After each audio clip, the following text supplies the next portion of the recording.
Hello everyone, welcome to my channel. In this video we are going to see about the phylum Ctenophora. Okay, first पहले कुछ examples देख लेते हैं इसमें. तो there are two examples that is given. First is Pleurobrachia and the second is Ctenoplana. So these are the two examples which comes under the phylum Ctenophora. अब इसमें अगर first point देखा जाए तो they are commonly called as comb jellies. इसको क्या बोलते हैं हम? They are also said to be as comb jellies. क्यों? क्योंकि ये it resembles to that of the comb. Okay? और C walnuts. और कुछ कुछ ऐसे होते हैं जो walnuts जैसे दिखते हैं. अपना जो वॉलनट रहेगा, अखरोट रहता है, उसके अंदर का जो हम खाते हैं part that is said to be as a meat of walnut. तो कुछ वैसा ये दिखता है. So some of them they are said to be as sea walnuts or they are also said to be as comb jellies. Now the next point is these are exclusively marine. अब ये जो है Ctenophora जो है they are found in marine water or they are free swimming animals and they are found in marine water and also they are free swimming animals. ये जो animals हैं ये कभी भी अटैच्ड नहीं रहेंगे सबस्ट्रेटा में, बेस पे अटैच्ड नहीं रहेंगे. Instead they are always found as a free swimming animals. Now the next is what? Body is diploblastic. Body diploblastic है. What does it mean? इसमें 2 जर्म लेयर्स रहेंगे. कौन कौन से जर्म लेयर्स हैं? Ectoderm and the endoderm. Ectoderm is outer germ layer and the endoderm is inner germ layer. Next is what? They are radially symmetrical. Radially symmetrical means what? If you cut them in any plane, अगर उनका body cut किया जाए किसी भी plane से तो हमें 2 equal halves देखने मिलेगा. So that is why they are said to be as radially symmetrical with blind sac body plan. Blind sac body plan मतलब they have only one opening. They don't have mouth and anus at a different end. Two opposite ends पे नहीं present होते हैं mouth and anus, बल्कि सिर्फ एक ही opening रहेगा. Okay, so they are said to be as blind sac body plan. Only one opening they have. Now the next point is animals have tissue level organization. Tissue level organization का मतलब क्या होता है कि some of the cells वो एक साथ रहेंगे and they perform same function. So कुछ cells एक साथ इकट्ठा होके वो क्या करते हैं, एक ही जैसे फंक्शन परफॉर्म करेंगे. So they are said to be as tissue level organisation. वो टिश्यू फॉर्म करते हैं. Okay, as a tissue they perform same function. Now locomotion. अब लोकोमोशन में कैसा रहेगा? Locomotion means what? कि वो मूवमेंट शो करते हैं. They can move from one place to another place. Okay, जैसे कि हमने देखा है they are free swimming animals. वो स्विम कर रहे हैं, it means they are moving from one place to another place.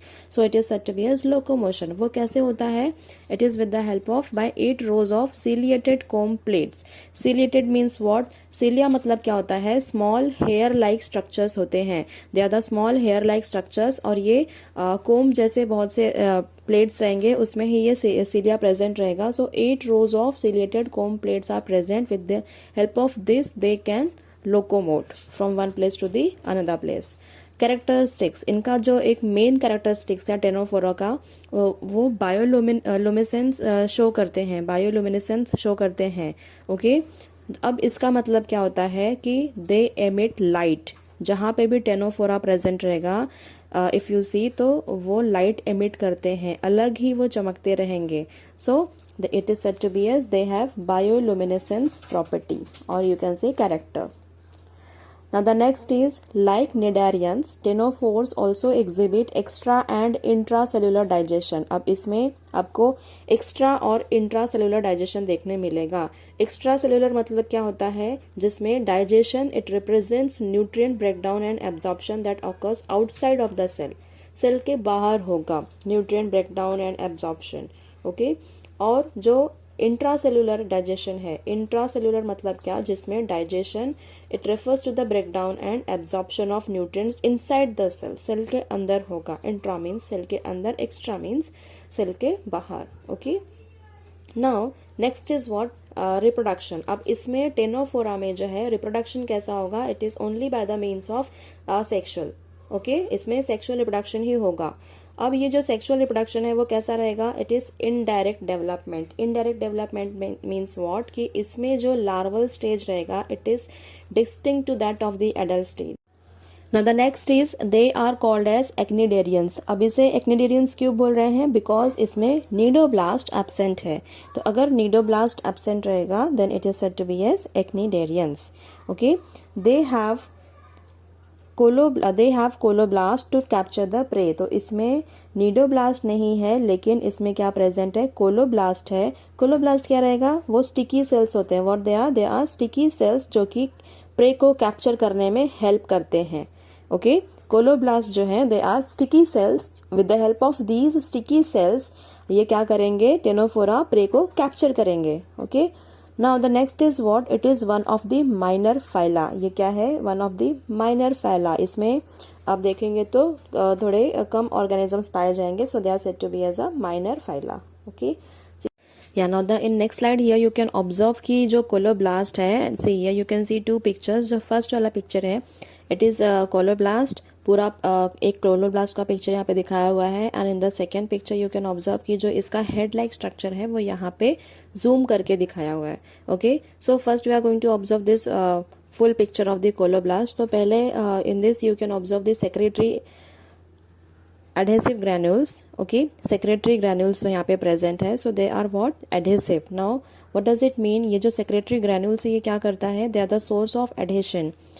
अब देखो जब भी प्रे आएगा, प्रे मीन्स व्हाट, इसका फूड, कोई भी दूसरा जो ऑर्गेनिज्म रहेगा उसको ये पकड़ेगा फॉर उसको खाने के लिए। तो अब यहाँ पे who will help these organisms to capture that prey, ये जो सेक्रेटरी ग्रैन्यूल्स है यही हेल्प करेगा। सो ये कैसा रहता है, on contact with prey these granules rupture. इसमें क्या प्रेजेंट रहेंगे, ग्रैन्यूल्स है, सेक्रेटरी ग्रैन्यूल लिखा है, तो ये ग्रैन्यूल्स क्या हो जाते हैं, रप्चर होंगे और इसमें से कुछ सब्सटेंस ऐसे निकलते हैं जिसकी वजह से ये उस प्रे को पकड़ लेता है, उसे कैप्चर कर लेगा, उससे स्टिक हो जाएगा।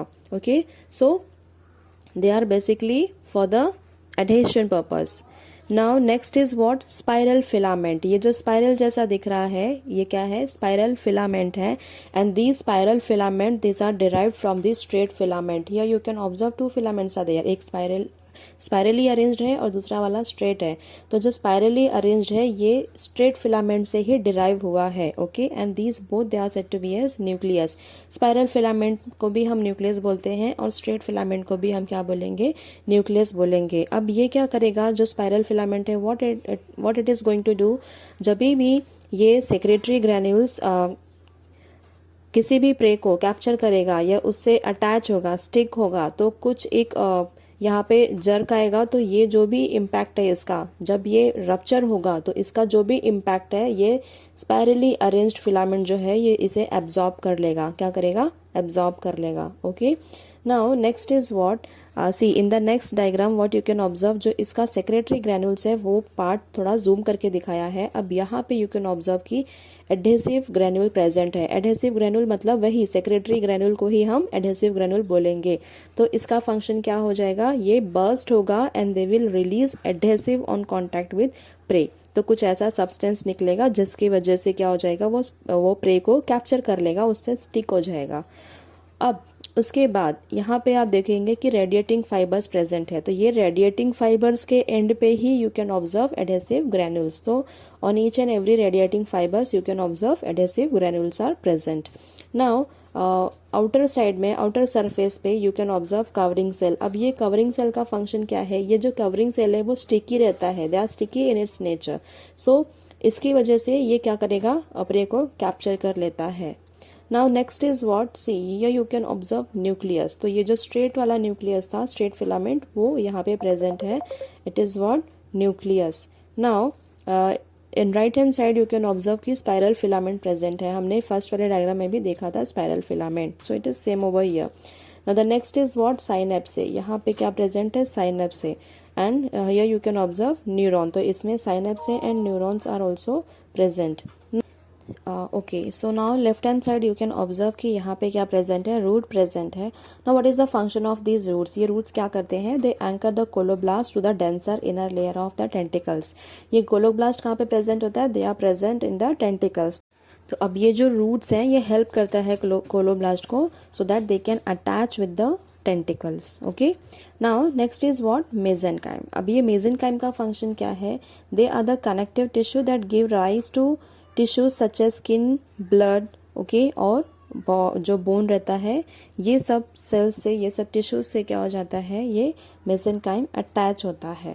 Okay, Okay, now in this picture you can observe that this is one of the example for the Ctenophora, that is pleurobrachia. Okay, so this is picture of pleurobrachia and you can see यहाँ पे bioluminescence भी देखने को मिल रहा है. So this was all about the coloblast. Now in next video we are going to continue with the next phylum, that is phylum Platyhelminthes.